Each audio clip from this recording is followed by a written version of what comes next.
Palavra de Deus comigo, hoje pela manhã, aqui na nossa Escola Bíblica Dominical. É uma alegria estar com você. Nosso texto devocional de hoje, se estivéssemos presencialmente, seria Provérbios capítulo 6. Quando nós voltarmos a termos nossas reuniões presenciais, nós vamos estudar Provérbios 1, 2, 3, 4, 5, 6 e até quanto durar a quarentena. Eu vou fazer um resumo nos devocionais nos domingos pela manhã. Então hoje você deve ler Provérbios capítulo 6. Eu quero convidá-lo a uma palavra de gratidão essa manhã, em nome do Senhor Jesus. Pai, muito obrigado essa manhã pela oportunidade que temos de estar aqui e bendizer o teu nome. Agora nos abençoe com sua palavra e seja conosco e com todos os que assistirem e participarem conosco deste culto da manhã na Escola Bíblica Dominical. Em nome do Senhor Jesus. Amém. Querido, quero convidá-lo também a louvar ao Senhor conosco. Nós vamos cantar 2 hinos agora. Cante conosco, o Pastor Atos vai nos ajudar aqui com esses hinos. Em nome do Senhor Jesus.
Boas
que louvamos ao nosso Deus. Quero lhe dar algumas informações sobre a nossa igreja.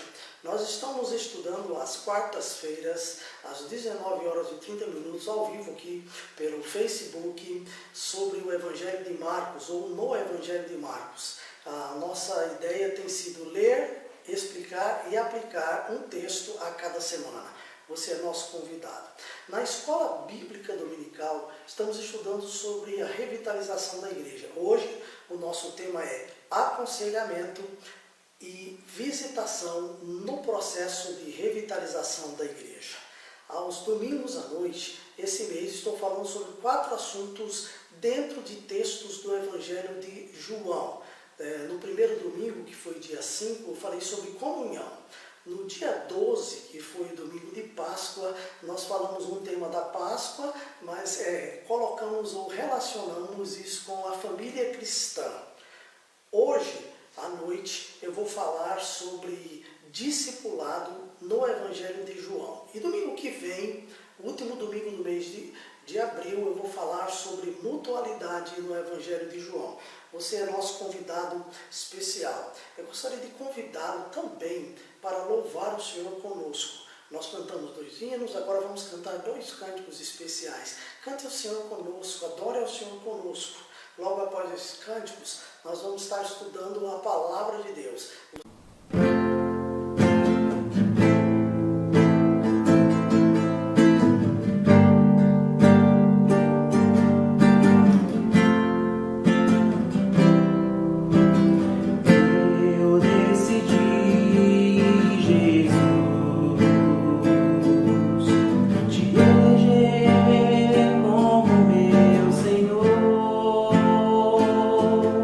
Meu direito é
para que eu possa colocar no teu altar.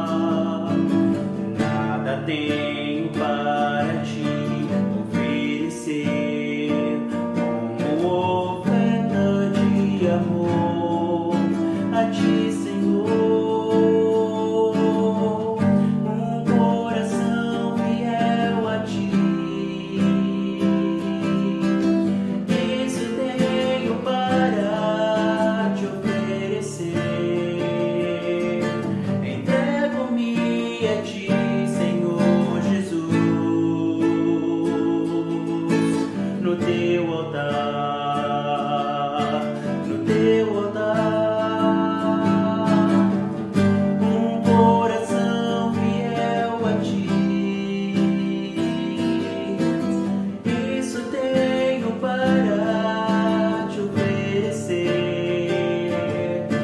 Entrego-me a ti, Senhor Jesus, no teu altar, no teu altar, no teu altar.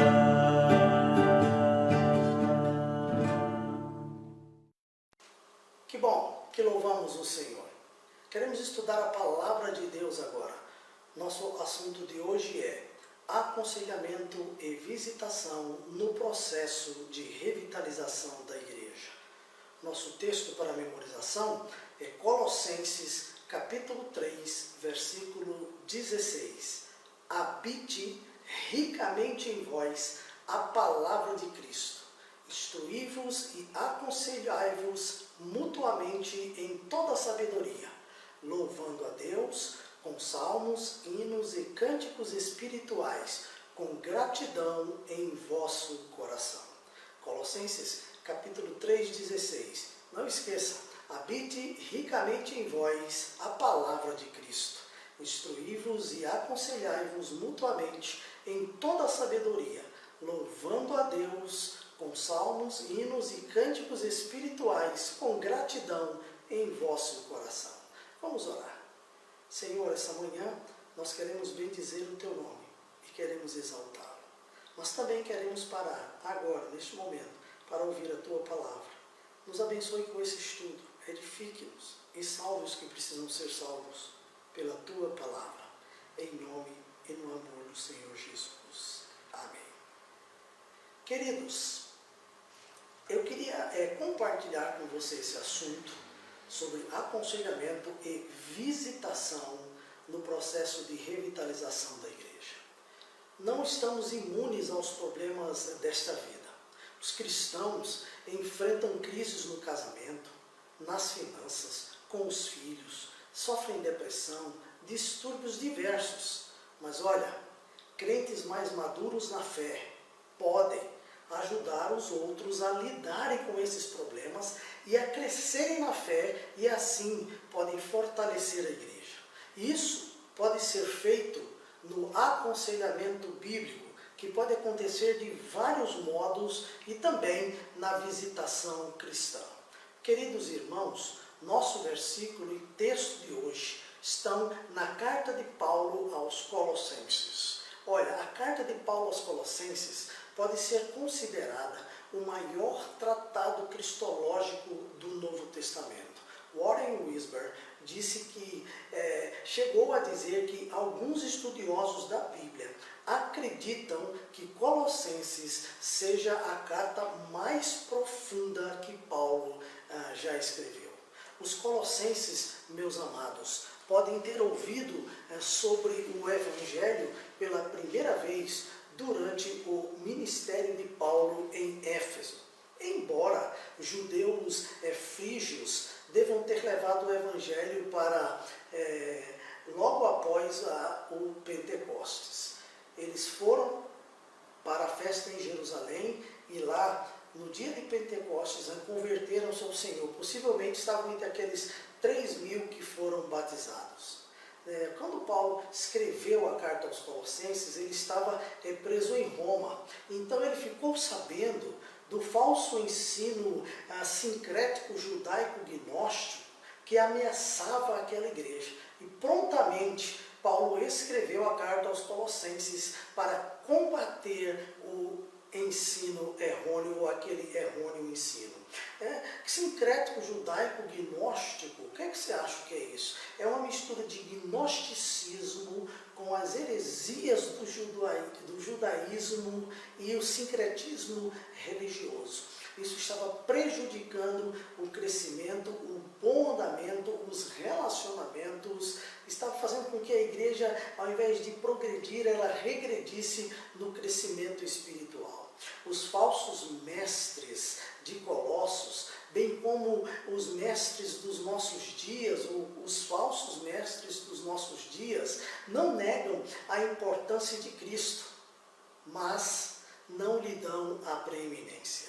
Olha, os gnósticos ensinam que Cristo era apenas uma emanação de Deus. Os muçulmanos pregam que Cristo foi apenas um grande profeta. Os espíritas ensinam que Cristo é apenas um espírito iluminado. Os romanistas dizem que Jesus é apenas um dos muitos mediadores entre Deus e os homens. Já os testemunhas de Jeová dizem que Jesus foi o primeiro ser criado, mas não é o Criador. Mas na carta aos Colossenses, Paulo fala sobre a preeminência de Cristo na obra da redenção e na obra da criação. Em Colossenses capítulo 1, versículo 13 e 14, Paulo diz: Ele nos libertou do império das trevas e nos transportou para o reino do Filho do seu amor, no qual temos a redenção, a remissão dos nossos pecados. Em Colossenses 1, 15 a 17, escute o que Paulo diz: Esta é a imagem do Deus invisível, o primogênito de toda a criação, pois nele foram criadas todas as coisas, nele quem? Em Cristo, nos céus e sobre a terra, as visíveis e as invisíveis, sejam tronos, sejam soberanias, quer principados, quer potestades, tudo foi criado por meio dele e para ele. Ele é antes de todas as coisas, nele tudo subsiste.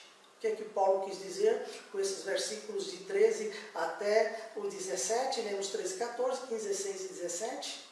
É que Cristo, meus amados, tem a preeminência na obra da redenção e na obra da criação. Queridos, vejamos, ou eu vejo, 4 motivos para estudarmos a carta de Paulo aos Colossenses. Primeiro motivo é que ela nos ensina a crer na suficiência da pessoa e da obra de Jesus Cristo. Segundo, ela nos ensina ou nos adverte quanto à tentação de voltarmos à prática de uma vida sem Cristo. Terceiro lugar, ela nos recomenda a valorizar e respeitar os verdadeiros líderes espirituais. E em quinto lugar, ela nos capacita a enfrentar os falsos ensinos. Gostaria de convidá-lo para estudar essa carta que tanto nos ensina, adverte, recomenda e capacita. O capítulo 3 pode ter como tema resultados de nossa união com Cristo ou evidências de uma verdadeira conversão. O que Paulo diz aqui, no capítulo 3, é evidentemente oposto às invenções legalistas dos homens. Querido, Paulo mostra que há uma estreita conexão entre aquilo em que nós cremos e aquilo que nós praticamos. Por isso, não pode existir um abismo entre a fé e a prática, entre o discurso e entre a vida. Na verdade, a verdadeira conversão pode ser percebida, primeiro, pela nossa identificação com Cristo, segundo, pela nossa aspiração por Cristo. Convertidos se identificam com Cristo. Os versículos de 1 a 4 de Colossenses capítulo 3 mostram isso. Veja, nós nos identificamos com Cristo em sua morte.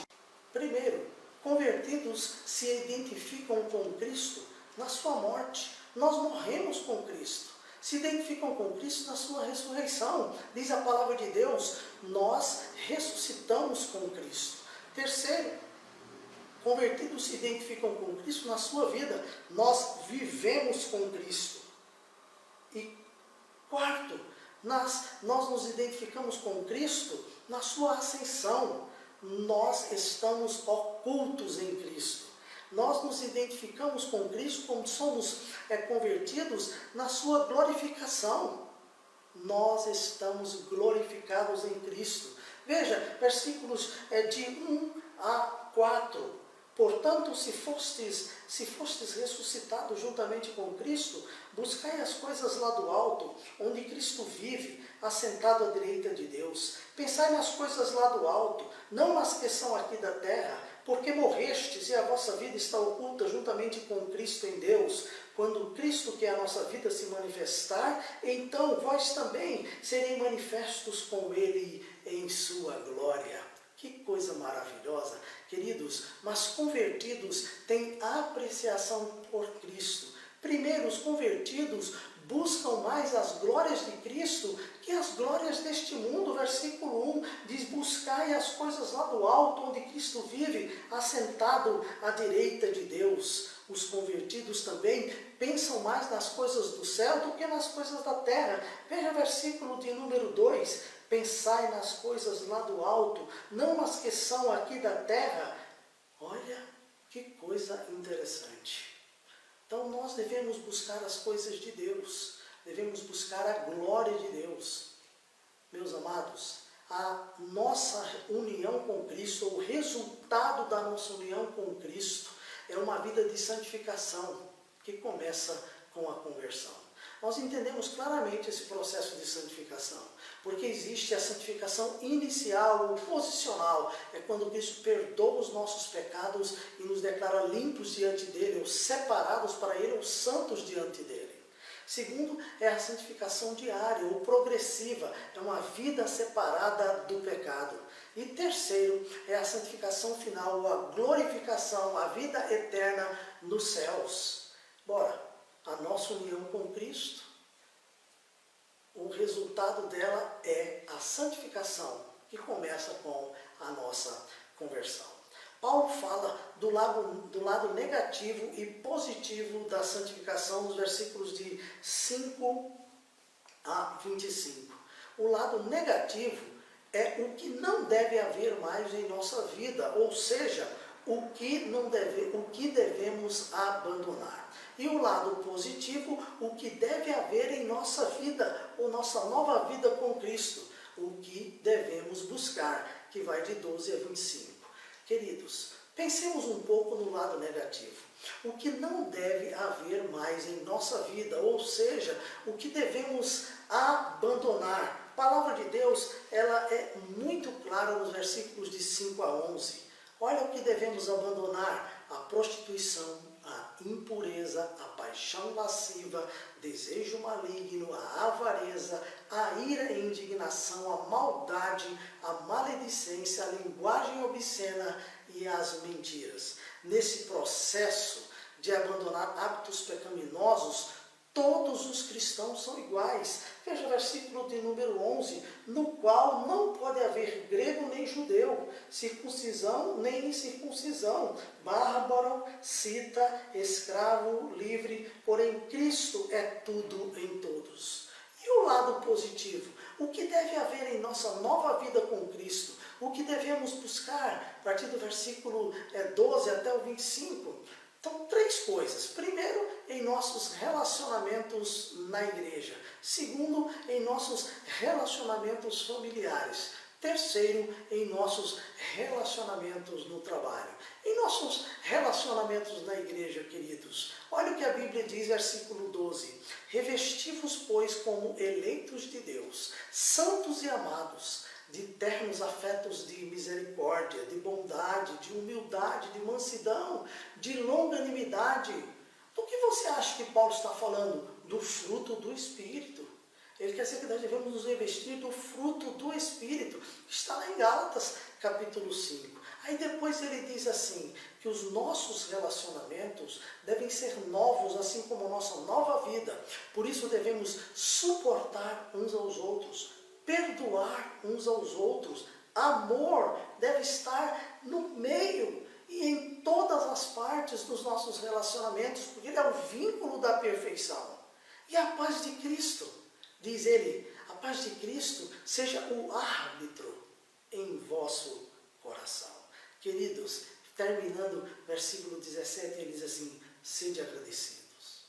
Em nossos relacionamentos da igreja, Paulo diz assim, revistam-se do fruto do Espírito, suportai-vos uns aos outros, perdoai-vos mutuamente, amem, porque é o vínculo da perfeição, tenham paz e que isso seja o árbitro em vosso coração no tratamento com as pessoas e sejam gratos ao Senhor. Segundo, em nossos relacionamentos familiares, Paulo diz assim para as esposas, sede submissas ao próprio marido como convém ao Senhor. Não que o marido seja um déspota, que ele deva mandar, mas a submissão tem que ser como ao Senhor. Maridos, amai vossa esposa e não a trateis com amargura. Olha o que diz aos filhos, em tudo obedecei a vossos pais, pois fazê-lo é grato diante do Senhor. Olha o que Paulo diz aos filhos sobre os seus relacionamentos com os pais e aos pais com os filhos. Não irriteis os vossos filhos, para que não fiquem desanimados. Se nós seguirmos isso, nós teremos bons relacionamentos. A nossa nova vida deve ser caracterizada por esse tipo de relacionamento familiar.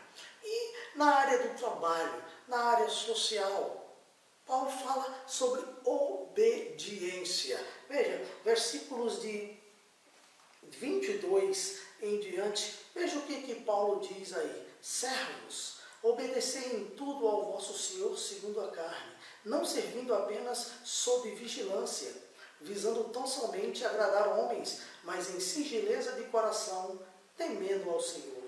Tudo quanto fizerdes, fazei de todo o coração como para o Senhor e não para homens, cientes de que recebereis do Senhor a recompensa da herança.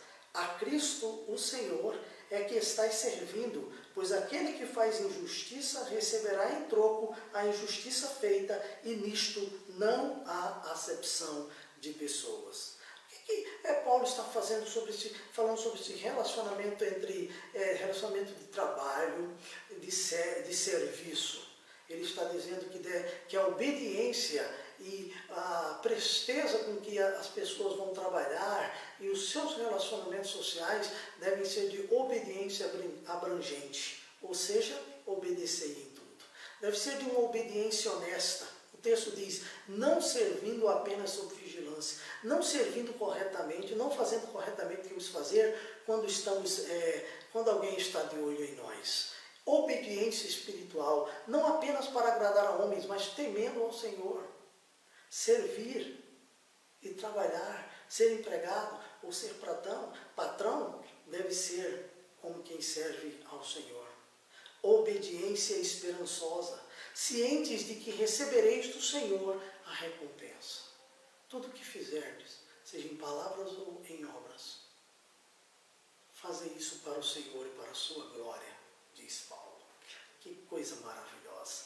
Queridos, nesse ensino de Paulo aos Colossenses, fica claro que quando nos unimos a Cristo pela conversão, isso afetou todos os nossos valores éticos e relacionais. Por quê? Porque Jesus é o Senhor da nossa vida, dos nossos relacionamentos, do meu lar, do meu trabalho.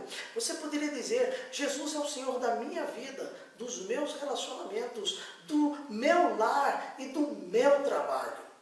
Mas isso, querido, não impede que tenhamos problemas no caminho da fé, ou não nos torne imunes às aflições e decepções deste mundo e neste mundo. Olha o que Jesus disse em João 16:33. Estas coisas vos tenho dito, para que tenhais paz em mim. No mundo passais por aflições, mas tende bom ânimo, eu venci o mundo. Paulo disse em Romanos capítulo 8, versículo de número 18, porque para mim tenho por certo que os sofrimentos do tempo presente não podem ser comparados com a glória a ser revelada em nós. Queridos, no caminho da vida de fé há aflições e sofrimento. E muitos bons cristãos, queridos, têm caído e se afastado de Jesus por conta das demandas da caminhada da fé. Olha, para não se abalar, a ponto de deixar de crescer e perder até a fé, a recomendação bíblica para os cristãos é que tenham paz, bom ânimo e esperança no Senhor Jesus. Mas mesmo assim, alguns cristãos precisam de ajuda e aconselhamento bíblico nessas horas difíceis. Queridos, nesse sentido, o que é aconselhamento bíblico? Aconselhamento bíblico significa discernir pensamentos ou comportamentos que Deus quer mudar, fazendo uso da palavra de Deus para o benefício do aconselhado e para a glória de Deus. Repetindo, aconselhamento bíblico significa discernir pensamentos ou comportamentos que Deus quer mudar, fazendo uso da palavra de Deus para obter benefício do aconselhado e para a glória de Deus, para o benefício do aconselhado e para a glória de Deus. Esse aconselhamento, querido, é também conhecido como aconselhamento noutético, que vem de uma palavra grega, noutétio, e significa colocar na mente. Aconselhamento bíblico, então, é colocar na mente das pessoas a palavra de Deus. O termo grego noutético tem 3 significados básicos na Bíblia: admoestar, aconselhar e advertir. Admoestar, nós vemos isso em Atos 20 e 31, Romanos 15 e 14. Portanto, vigiai, lembrando-vos de que por 3 anos, noite e dia, não cessei de admoestar com lágrimas a cada um. A palavra admoestar aqui é a palavra noutétio, ou aconselhar, advertir, admoestar. Romanos 15, 14. E certo estou, meus irmãos, sim, eu mesmo, a vosso respeito, de que estáis possuídos de bondade, cheios de todo conhecimento, aptos para vos admoestardes uns aos outros. Admoestardes, aconselhardes. Entendeu? Admoestar, aconselhar, advertir. Aconselhar, Colossenses 3,16. Habite ricamente em vós a palavra de Cristo. Instruí-vos e aconselhai-vos mutuamente em toda a sabedoria, louvando a Deus com salmos e hinos e cânticos espirituais com gratidão em vosso coração. Escute, instruí-vos e aconselhai-vos. E a outra palavra significa aconselhamento noutético, é Colossenses capítulo 1, versículo 2 e depois versículo 28. Cristo em vós, a esperança da glória, o qual Cristo em vós, a esperança da glória, Cristo, a terceira palavra é advertir, em Colossenses capítulo 1. Cristo em vós, a esperança da glória, o qual nós anunciamos, advertindo a todo homem e ensinando a todo homem em toda sabedoria, a fim de que apresentemos todo homem perfeito em Cristo. Queridos, aconselhamento bíblico, ou seja, admoestar, aconselhar e advertir, tem sempre a ideia de expor ao irmão a sua situação por meio da palavra de Deus e orientá-lo. Expor ao irmão a sua situação por meio da palavra de Deus e orientá-lo.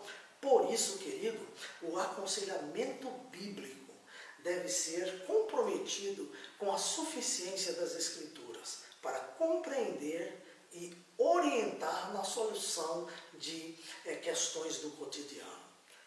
Entender isso e crer nisso faz o aconselhamento alcançar o seu objetivo.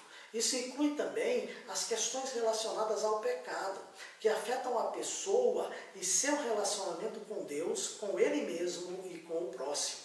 O ensino da Bíblia, meus amados, é que todo cristão pode e deve ser um conselheiro bíblico. Olha o que a Bíblia diz em Gálatas capítulo 6, versículos 1 e 2. Irmãos, se alguém for surpreendido em alguma falta, vós que sois espirituais, corrigi-o com espírito de brandura, e guarda-te, para que não sejas também tentado. Levai as cargas uns dos outros, e assim cumprireis a lei de Cristo. Veja, corrigiu com espírito de brandura, e levai as cargas uns dos outros. Então, todo cristão pode e deve ser um conselheiro bíblico.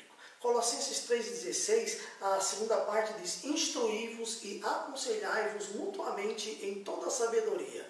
Romanos 15,14, a segunda parte também diz: aptos para vos admoestardes uns aos outros. Agora, todo crente é chamado, na verdade, para falar cada um a verdade com o seu próximo. Colossenses 4,25. E Hebreus 3,13 diz: e exortai-vos mutuamente cada dia, durante o tempo que se chama hoje, a fim de que nenhum de vós se endureça pelo engano do pecado. O aconselhamento tem esse poder quando ele é baseado e está firmado na suficiência das Escrituras. Ele pode trabalhar na vida das pessoas de maneira que elas possam voltar a servir ao Senhor e não serem enganadas pelo pecado. Querido, a igreja local, toda ela, precisa estar preparada para ser um instrumento usado por Deus no aconselhamento dos membros e dos não membros. Por isso a igreja deve ter pessoas preparadas para isso. Quais são as qualidades mínimas necessárias para o aconselhamento? Primeiro, é que a pessoa que vai aconselhar outra precisa ter um relacionamento sadio com Deus. Quer dizer, precisa ter uma vida espiritual equilibrada, de leitura da palavra, de oração e de bom testemunho. A pessoa precisa ter um conhecimento geral das Escrituras. Não conhecer versículos separados, mas ser aquela pessoa dedicada ao conhecimento da palavra de Deus, de Gênesis a Apocalipse. Precisa ser uma pessoa dedicada à oração. Alguém que tenha prática da oração, como Daniel, de manhã, de tarde e de noite. Ou como diz Paulo, orai sem cessar. A pessoa precisa ter respeito pelo próximo, respeito pelas necessidades, pelas dificuldades, pelos erros do próximo. O aconselhamento não é para condenar, mas para abençoar a pessoa que precisa ser aconselhada. E uma outra característica necessária, qualidade, é a confidencialidade. A pessoa que aconselha precisa ser uma pessoa de confiança, porque não é fácil uma pessoa abrir o coração para outra, principalmente se for seu irmão em Cristo. A pessoa precisa confiar. Os irmãos da igreja precisam ser confiáveis. Nós precisamos ser confiáveis para podermos aconselhar-nos uns aos outros. Querido, em muitas situações, no aconselhamento, as pessoas precisam de uma visita para poderem se sentir à vontade e compartilhar suas lutas, suas necessidades, suas dificuldades. Por isso, a visitação é um aspecto importante nesse processo de aconselhamento e de revitalização de vidas na igreja local.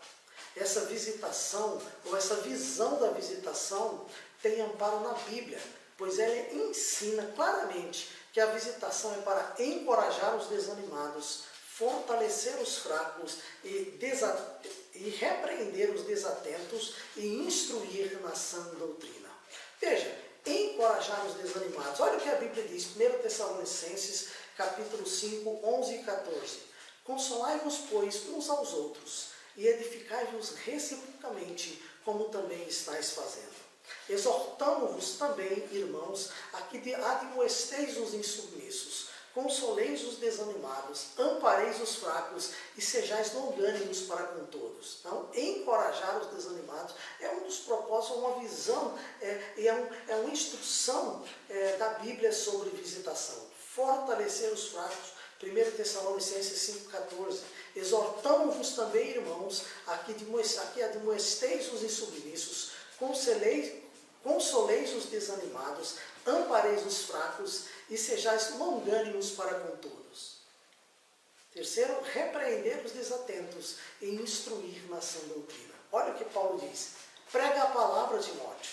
Insta, quer seja oportuno, quer não. Corrige, repreende, exorta com toda longanimidade e doutrina. Corrige, repreende e exorta com toda longanimidade e doutrina. Isso na visitação também. Olhando para essa recomendação bíblica da visitação, podemos dizer que ela é justificável hoje, meus amados irmãos, pelas seguintes razões. Primeira razão, a visitação é justificável porque podemos ensinar a palavra de Deus. Toda a palavra de Deus, quando vamos fazer uma visita, podemos compartilhar com os textos bíblicos, com os textos das Escrituras, podemos ensinar uma sã doutrina, podemos compartilhar um devocional, ensinar a palavra de Deus. Uma outra razão é porque podemos conhecer melhor a realidade dos nossos irmãos. Podemos estar mais próximos dos nossos irmãos. Por isso vem a outra razão, podemos consolar de perto os irmãos. Às vezes, nós estamos muito presos ao WhatsApp, ao Facebook, às mensagens de texto, mas nós podemos consolar de perto aos irmãos. Quando sairmos desse afastamento social por conta do coronavírus, nós queremos visitar os irmãos, queremos estar juntos, de perto, abraçá-los, orar juntos, consolá-los e sermos consolados. Olha, uma outra razão é o aconselhamento. Podemos aconselhar, dar orientação espiritual para o dia a dia. Podemos, na visitação, corrigir equívocos, restaurar vidas. E podemos também proteger os irmãos de falsos ensinos e falsos irmãos. Você já pensou sobre isso? Numa visitação, podemos ensinar, conhecer melhor, consolar de perto, aconselhar para orientação espiritual para o dia a dia da vida, corrigir equívocos, restaurar vidas, proteger os irmãos dos falsos irmãos e de falsos ensinos. Que coisa maravilhosa! Queridos, há momentos em que a visitação também tem objetivos e casos específicos, como evangelizar pessoas. Isso se chama visitação evangelística. Discipular famílias cristãs. Isso se chama discipulado de famílias cristãs. Nós podemos fazer uma visita para discipular, para que as pessoas possam crescer em Cristo. A visita pode ser específica em aconselhamentos em tempos de crise. Toda família, toda pessoa enfrenta crises. Nós estamos vivendo uma crise e ela é geral. Por isso estamos aqui pregando a palavra de Deus. Consolo e oração para e por pessoas enfermas. Isso pode ser um objetivo específico. Às vezes as pessoas estão enfermas e precisam que nós estejamos lá para levar consolo e orar. Bem como as pessoas idosas que precisam de nossa ajuda, precisam conversar, precisam ser ouvidas, precisam de consolo, precisam de oração. Podemos também ajudar na revitalização daquelas pessoas que estão afastadas do Senhor. Muita gente está afastada do Senhor e às vezes não entende nem por quê. Porque ouviu uma conversa, porque ouviu uma palavra, porque não gostou de alguma coisa. E uma visitação específica para resolver isso pode ajudar na restauração dessa pessoa. Na vida diária da igreja, temos que estar atentos, meus irmãos, pois nós temos cristãos maduros, cristãos novos, cristãos imaturos, cristãos enfermos, cristãos em crise e cristãos em pecado. No processo de revitalização da igreja, onde temos todos os tipos de crentes como membros, o aconselhamento e a visitação são muito importantes para manter o equilíbrio na igreja local nesses momentos de transição e de crise. Colossenses capítulo 3, versículo 16, que é o versículo que nós memorizamos, nele e dele podemos extrair lições importantes de todo esse estudo bíblico, porque ele é o centro desse estudo bíblico de hoje. Por isso quero fazer aplicações nele. Primeira aplicação: no processo de revitalização, a palavra de Deus deve ser a nossa única regra de fé e prática. Colossenses capítulo 3, versículo 16, a primeira parte diz: habite ricamente em vós a palavra de Cristo.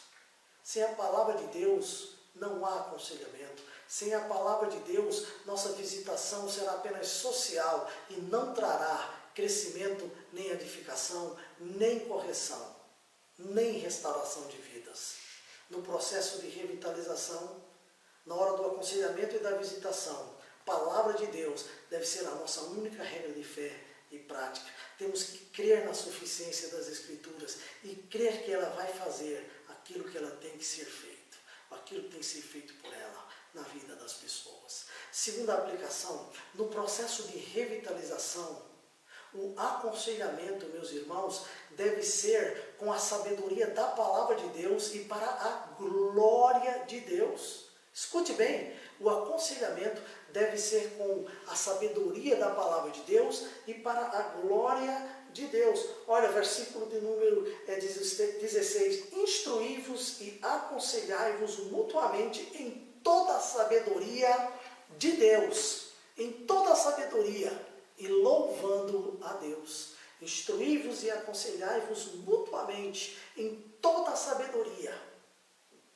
louvando a Deus. Por isso, o aconselhamento deve ser com a sabedoria de Deus e para a glória de Deus.